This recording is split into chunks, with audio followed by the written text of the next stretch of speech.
bring my warm appreciation for this afternoon's event. A very solemn event. I represent Darlaston South, and we don't really have boundaries between Bilston and Darlaston. Across the councils and across the families, we have many connections, and we're all here today to pay our respects to the fallen. There's a famous war poet called Siegfried Sassoon, and one of the first comments he made was that we have released hell, and that's what happened on the 1st of July at 7:30 when whistles sounded and wave after wave of British troops bravely moved forward and were greeted by machine guns, as Steve has touched upon, manufactured machine guns firing out 500 bullets a minute. Approximately 57,000 soldiers died or were injured on the first day.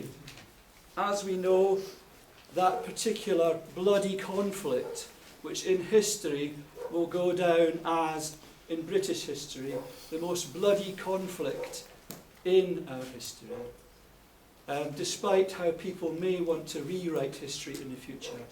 It was a tragic occasion.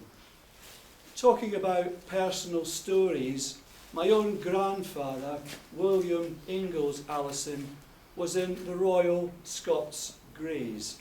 They were at the time a cavalry unit.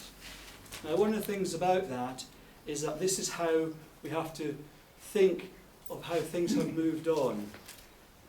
Their job throughout the First World War was to move artillery pieces across the front. Horses, being aimed at by heavy artillery and machine guns. That's how unreasonable it was. So what you have is you have modern, reasonably articulate machine guns firing at men walking across open fields. But the terror, can you imagine, of horses being fired upon by both machine guns and heavy artillery.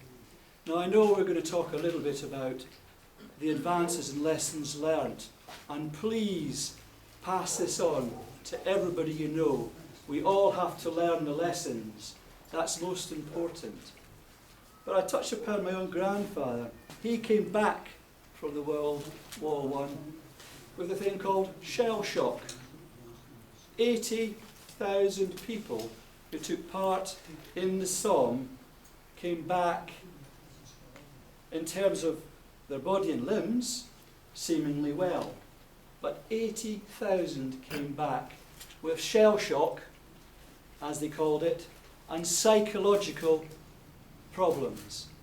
And out of this, I'm glad to say, something good happened.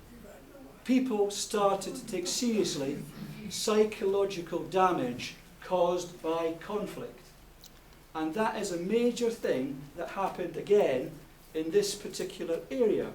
There are local hospital, not least one in the Moxley area, which is now no longer, which actually played a role in establishing therapies for people who had what they termed then shell shock.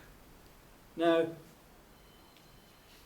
I don't want to go into the terrors of this, but my gran came from England, Henley-on-Thames actually, although I'm a Scot, I have to say, and she lived with her husband for many years after the First World War, but he used to waken up with nightmares, screaming because of the horrors he'd seen.